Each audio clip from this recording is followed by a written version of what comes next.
Hello, and welcome to the Back Room, where we talk about politics around the country, around the world, and across New York. I'm Lisa Schiffren, your host. I'm a Republican speechwriter. David Eisenbach, presidential historian.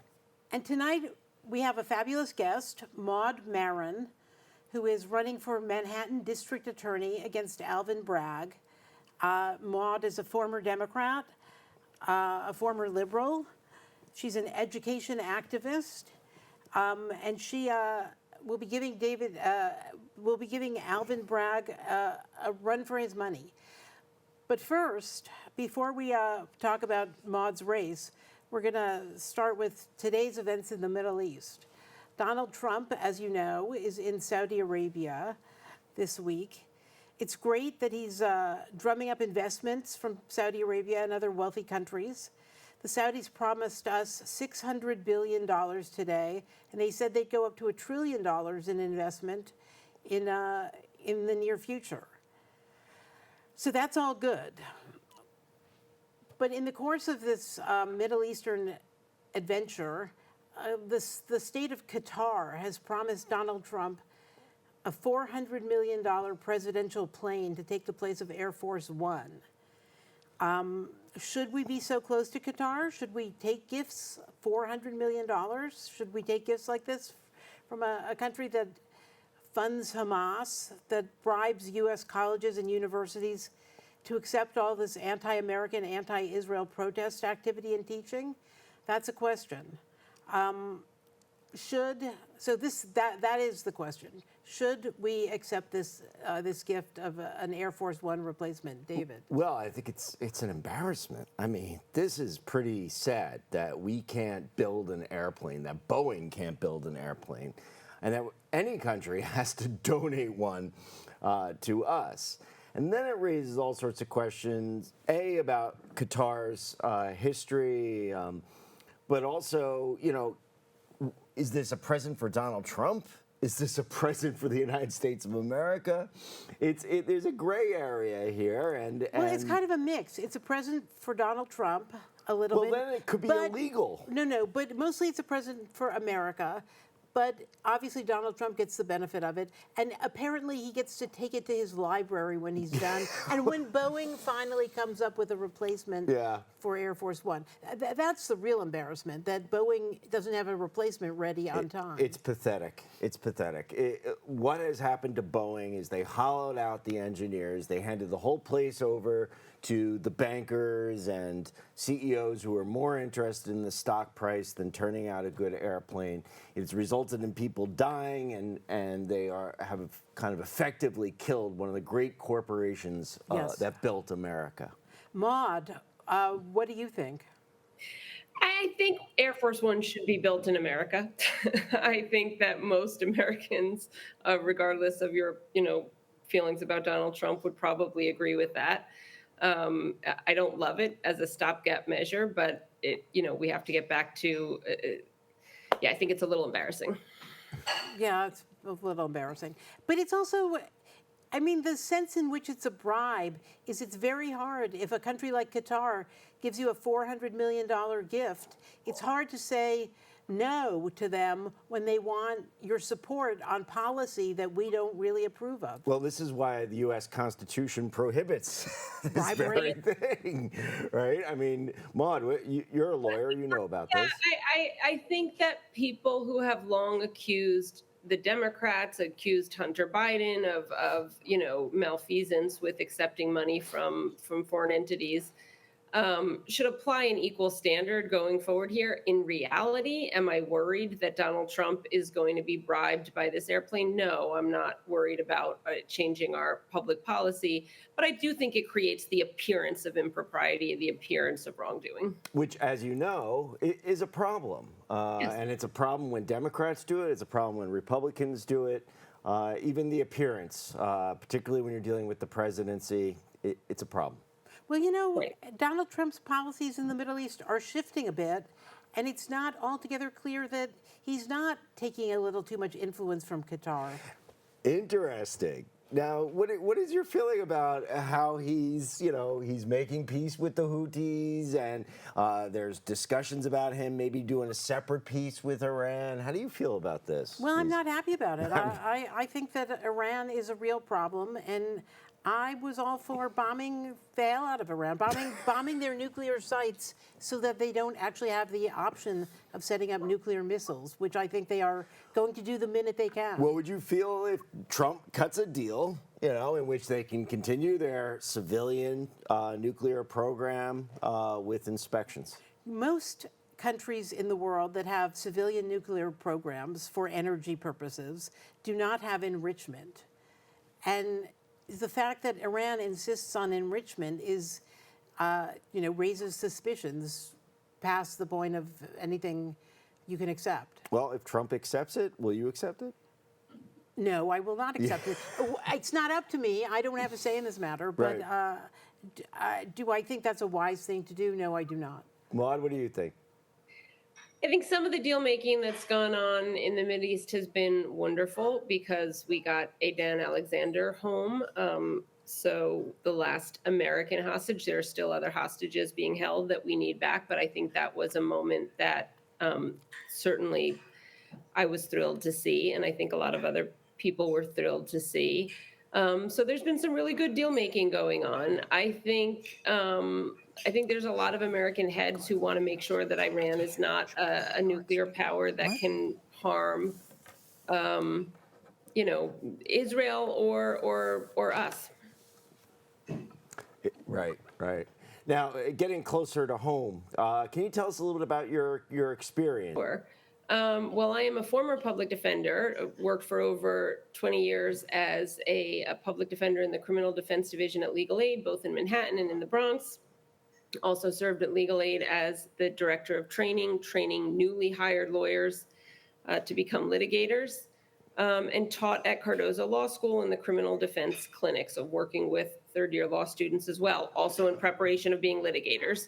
So I have a lot of supervisory experience and a lot of courtroom litigation experience in terms of the way the criminal courthouse works here in New York, and it's not working the way it should right now.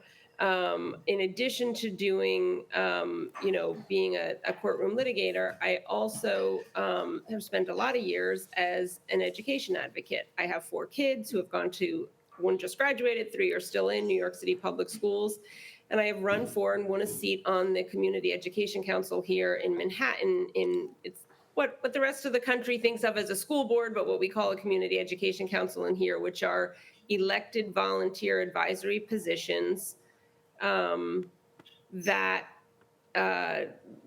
weigh in on all of the issues of the day when it comes to education. You're running against Alvin Bragg for district attorney. He is universally considered soft on street crime and quality of life crimes, and all other crime, but in particular, as it affects New Yorkers, the street crime and the quality of life stuff, I think, matters a lot. It makes it a lot more unpleasant for New Yorkers to get around the city and to function, especially if you have to use public transportation. Yes. It's surprising that he doesn't have a Democratic challenger. It's great that you're running against him. What do you think needs to change in particular in that office? I think he does have a Democratic challenger, but I think what we're going to see with Democratic primary voters is, despite all the things you've just said, despite how wrong things are going in our city, I suspect he is going to win his primary somewhat handily. And that's part of the problem. A broader problem in our politics right now is in New York. I think, and I feel pretty strongly, that we need to have more elections decided in November and not June, that we need to have more general elections, because what that will do is create, you know, the conversations around the bigger issues that we need to have. What I've been saying to folks is that when we only vote, and I say this as a woman who was a registered Democrat for 33 years, when we only vote in June, what we relegate ourselves to is choosing the least bad Democrat to be in charge of whether it's a city council seat and a state assembly seat or the district attorney. And I think what we should choose is the best candidate, the best person, the person with the best ideas. So that's why I switched. I mean, for multiple reasons why I left the Democratic Party. I've written about it and talked about it somewhat. I think you said at the start of this hour that that I'm not a liberal, and that's not entirely true, because if it depends on how you define liberal. If you mean it as leftist, yes, that's true. I'm not a leftist. But if you mean it as a classic liberal, someone who believes in free speech and someone who's anti-authoritarianism and somebody who wants to make sure that minority rights are protected and respected, well, then I'm very much a classic liberal. But I'm running as a Republican because my former party, the Democratic Party, has become strangely illiberal on so many different issues, free speech being one of them that has impacted me very personally and dramatically, but so many issues. And for me, probably the biggest issue, and it relates directly to the race against Alvin Bragg, is that you're not allowed to talk about certain things. There are just certain things that are off limits for conversation. And a lot of the reforms, I'll put in quotes, that Alvin Bragg brought in, and to his credit, he said he was going to do it. He did what he said he's going to do. And his day one memo are things that are steeped in an ideology that really isn't true and isn't honest. He has this notion that any police contact with civilians is bad for those civilians. And that's just not true, and it's not supported by data. The fact of the matter is, when proactive policing pulls back, crime goes up. When crime goes up, it goes up in our poorest neighborhoods and often our minority neighborhoods. So the idea that you can reduce police contact to benefit Black lives, it's just the opposite. When our homicide rate goes up, it goes up in the young Black community the fastest and the most. And I think that it's unconscionable to keep peddling this idea of the police being this racist boogeyman, when not only does that hurt the very people that you're supposedly championing, it hurts all of us. It hurts the whole city. All of us have to ride the subway. All of us have to walk down the streets. All of us would be better off with bars and stores and restaurants that are open and functioning. But what we get when the city is in decline and people are leaving are businesses that close and people that move out. How would you change it in terms of the approach to the police and policing in communities which have, over the years, kind of suffered from police brutality and an over-aggressiveness towards members of the community? Yeah, well, look, police brutality is always wrong, and we have all the mechanisms available to us as a city and as a people to prosecute wrongdoing, whether it's in the police force or not.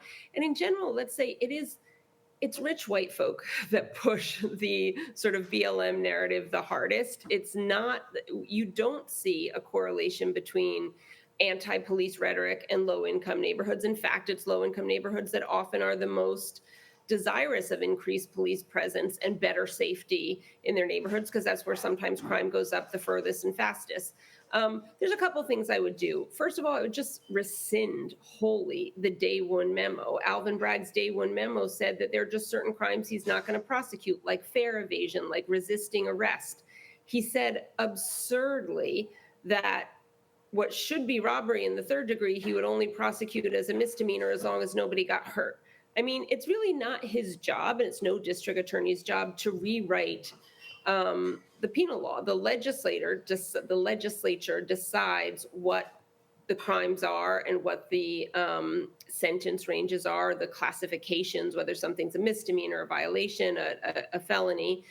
And he's run roughshod over that. Robbery in third degree, giving you an example of something he wouldn't prosecute. Right. So if someone, sometimes there used to be cases of kids stealing each other's backpacks, or, stealing, kids that would, you go into a store and clean out the stuff that's in a case, a storefront in a case. And that's different than petit larceny, right? Petit larceny is when you're, stealing stuff. You're not taking something from the person of somebody. When you're not, when you're stealing toothpaste or shampoo. Now we all have our toothpaste and shampoo locked up in Duane Reade or pharmacies anywhere. And that, that robbery, taking property from a person, should not be treated like a misdemeanor, like swiping shampoo off of a shelf.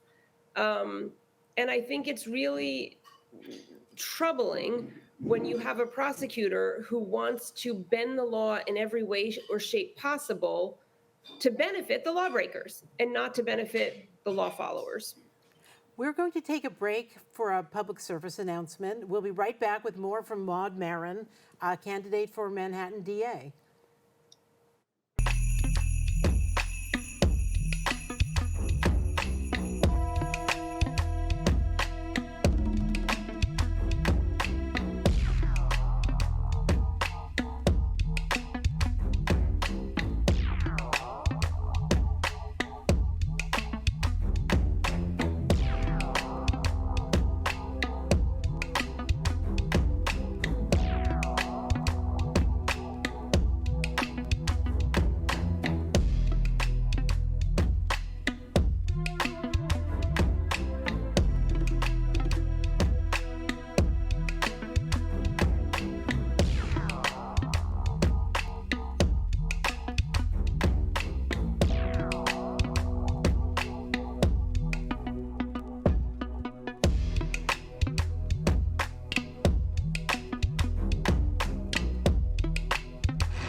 Welcome back to the back room.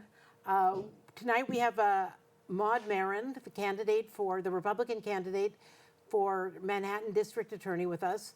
Maud, what is your day one list like? What do you want to accomplish off the bat?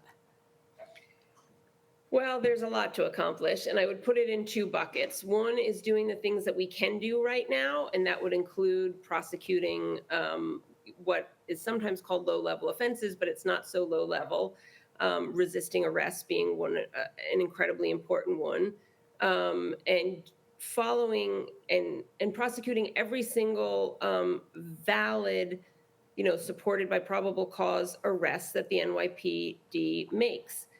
That needs to happen and can happen right now. But simultaneously, I would join my voice to Commissioner Tisch's voice right now, who has said that without a course correction, that's her phrase, we can't prosecute crime the way we need to effectively bring down crime in this city. And that course correction means that the district attorneys, the police commissioner, and anybody with any common sense needs to talk about reforming the reforms. Albany took it too far. There was a peak woke moment, a sort of BLM-inspired moment when the state legislatures changed not only bail, everyone here talks about bail reform, the discovery rules of how we prosecute cases and when cases get dismissed changed. And there were two other significant legislative acts. One is called Less is More, that changed the way parole time is calculated. And the other is Raise the Age, which changed the way that we prosecute juvenile offenders. And we've had real negative effects from all of those changes in Albany. And I would join my voice to all of those who are currently saying that tweaking is not going to fix things. We need to change what we got wrong. Who does that? Do you do that, the district attorney, or does that come from Unfortunately, no. the governor? That is our legislators. That is our assembly members and senators who changed it in the first place and need to change it back. Uh-huh. But I'm just so amazed how much impact the DA has on what crimes you can charge and how you charge them. I always knew the DAs had a tremendous amount of power, but Alvin Bragg he's really shown that this office will really change the city. Right. It's a tremendous discretion, but it should be used. I was a defense lawyer for many years, and when I became a defense lawyer, the ethics rules have changed, the language has changed, but you used to be required to be a zealous advocate for your client. And since it goes with my personality a little bit, I always liked the the license to be a zealot on behalf of a client. You would make sure that your client's constitutional rights were being respected. They've since changed that language. But a prosecutor is never supposed to be a zealot. The prosecutor is supposed to use your discretion to do justice. You have to both respect the constitutional rights of the person that you're prosecuting, but you also have to do justice on behalf of the victims of crimes, both the people who are current victims who have been harmed and the effort to protect future victims. If somebody has shown themselves to be a recidivist and someone who's going to go out and continue to commit crime, and you need to remove that person from society in order to protect future victims, then you need to do that. Yeah, I think you're right. And then the balance of being a DA who doesn't take it too far the other way, where you're cutting corners in order to get conviction rates and that kind of thing. It's such an important job, and I think we need, people like you. We're not going to be ideological about it, one way or the other. Well, yes and no. What we've seen is that Alvin Bragg is deeply ideological, and that's what we need, a course correction from that, right? I don't know that I'm disagreeing with you. I got distracted for a moment, but I do think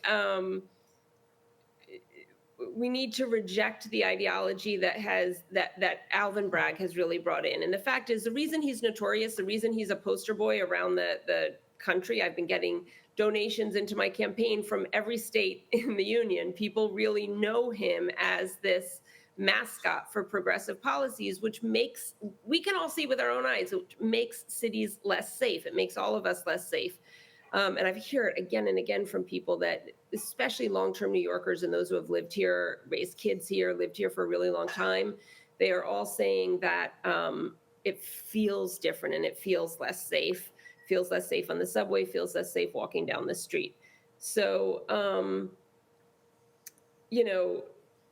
I think that ideology is something to grapple with. He really pushed this idea that the police are bad and that the best thing he can do as a district attorney is reduce police civilian contact as much as possible. He talks about it, and he's wrong about that. He's just plain wrong.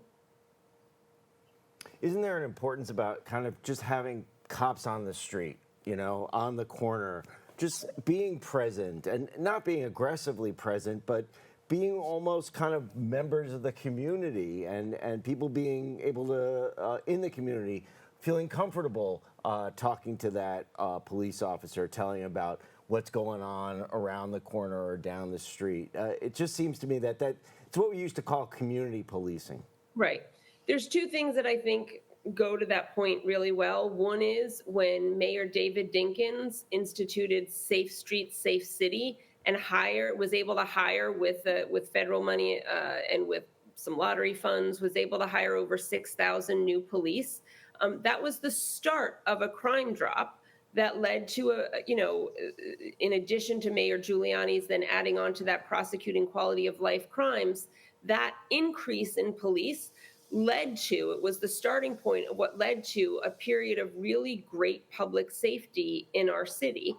And then we know there's a researcher that you may have heard of named Roland Fryer, who has done a lot of research on police contact with civilians. And it turns out that after sort of big politicized a police shooting or any kind of big political event that where police are sort of getting the blame, like the Michael Brown, the hands up, don't shoot narrative that came out of the Michael Brown shooting.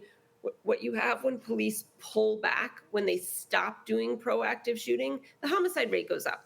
Like it gets less safe. And so we know that the idea that if we just get the police away from the people, that everything will be safer and better is exactly backwards. It's exactly wrong. You do need to have police in the community. You do need to have police being proactive about finding the lawbreakers and prosecute, building the cases that prosecutors can then prosecute.